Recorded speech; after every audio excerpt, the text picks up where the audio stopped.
Hello and welcome back to the Craft Mansion. I'm David, and in today's video I'll be making Rick's portal gun from Rick and Morty.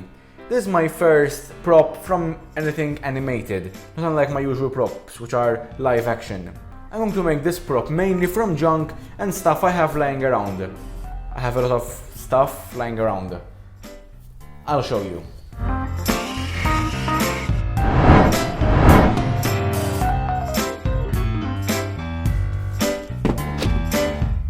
Okay, so from this box I'm planning to find that tube at the top and some buttons, well, some things that may look like buttons. For example, I have this cap, which I will use for the part at the top. And it might be in another box. I keep a lot of these pill casings because they look like buttons and it's like a whole panel. So these come in handy. I can use these for the parts at the front, those three like bulb things, I don't know what they call them. This will do. And of course I need the handle, casing, and the larger button, the black one that he presses to open the portal. I can use this one. If I'm not mistaken, there should be some handles in this box, because I have larger stuff in the larger box, of course. Old tripod, this won't work. Yeah, this is too thick.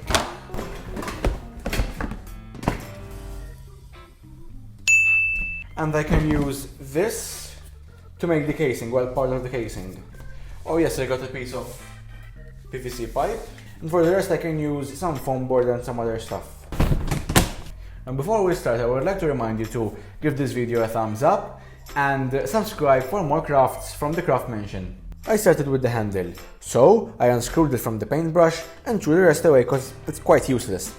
The pipe is 2.5 cm thick in diameter and I cut it to 8 cm in length. I sanded the edges, measured the center and drilled a hole for the handle to fit in. I was lucky to find the handle with a screw thread, as it easily attached in place. The handle is bent downwards from the rest of the device, so when cutting the pipe in half I didn't make the cut perpendicular to the handle, but slanted towards the top. Underneath, the cut almost reaches the pipe.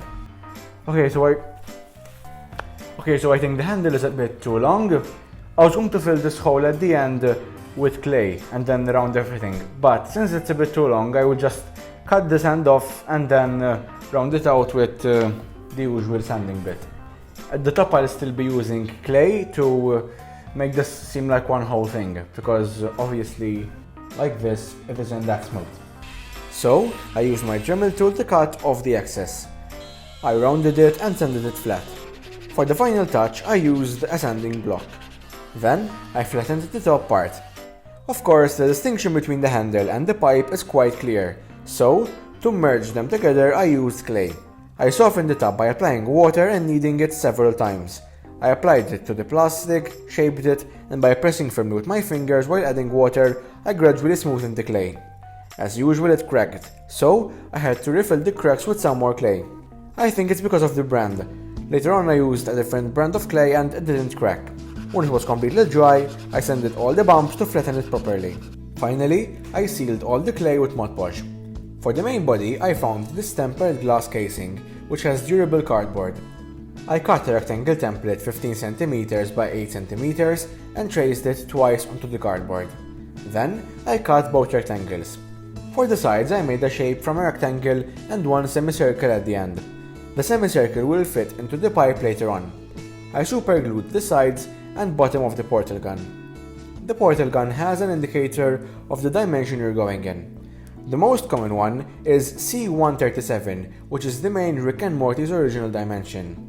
I couldn't find a clear print, so I made my own. I downloaded a standard 4-digit image and added another number place. I selected all the white and filled it with red. Then I filled in the grey lines I didn't need with red as well. The rest I filled with white. There were a lot of imperfections, so I cleaned up everything manually. The lines were too thin for my liking, so I added 3 pixels of white in each direction. So I've printed the C137 on slightly thicker paper and it's a bit shinier, but to give it that full shine, I will cover it with some tape. I cut round the border of the label and glued it onto a piece of cardboard. Then, I covered it securely with tape to make it shine like a screen. I cut out a window on the top panel and painted all the edges in white. Then, using super glue, I attached the screen to the back. If I'm correct, here there should be the balls that are on top of a roll-on, the roll-on that you do under your arms. Well, they have those little balls at the top and they're encased in this. And let's see if it's the right size. Perfect.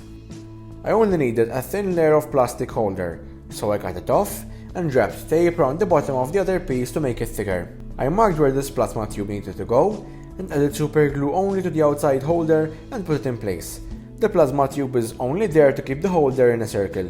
Next up was the holder for the 3 emitters that shoot out the portal, which I made by cutting a cardboard rectangle that could fit inside the portal gun. I cut 3 circles through which the pill casings could fit. So, the major parts are all ready, but before gluing I have to paint some of them. The plasma holder and the emitters are in highlighter green, and by painting the inside, the outside remained glossy and neat. I also sprayed the button which activated the portals. Before gluing the emitters in place, I scratched the plastic for a better grip. I cut a strip of 2mm EVA craft foam and then closed each emitter with a grey circle. This goes at the front of the portal gun. I reinforced each joint with hot glue, and before gluing on the top, I scratched up the edges where glue would eventually set. I did this because this time I used white glue instead of super glue, so I needed to expose the paper underneath the top layer of plastic. Then, I super glued the handle to the main body to form the portal gun. I covered all the seams in clay and sanded it once dry. Some of the tape is exposed in the final product, so I painted it white to blend in. I taped off the areas I didn't want to paint, so I covered the tube holder, the dimension screen, and the emitters at the front, including the black panel. So I've sprayed the whole thing in grey primer, and now the next thing to do is to spray it with white. I'm going to use a gloss white. Once the paint had dried, I removed all the tape, trying not to scratch the layer underneath or pull off any paint. I painted over some imperfections, especially the edges of the cardboard.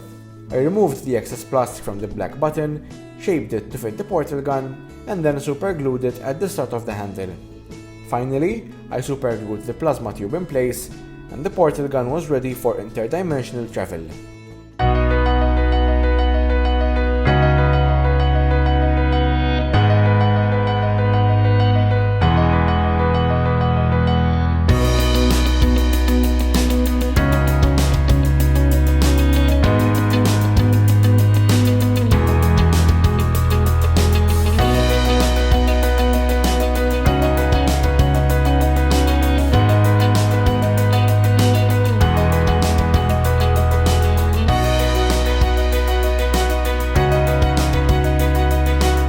The fun thing about this portal gun is that even though it doesn't light up with LEDs, I can still use UV light to make the highlighted areas glow. This UV torch is too small for the whole thing, but it does work on the highlighted paint. I could have fitted this with LEDs, but anyways, I'm going to put it back here, and it's not like I'm going to use it as a torch. This project shows you how you can turn random junk into something like this. Leave your suggestion down below in the comments with other props you think can be made with repurposed material, and give this video a thumbs up if you would like to see more Rick and Morty videos. If you're not a subscriber, please consider subscribing right here. I try to upload as many videos as I can, and until then, this is Rick's Portal Gun, I'm David, and this is the Craft Mansion.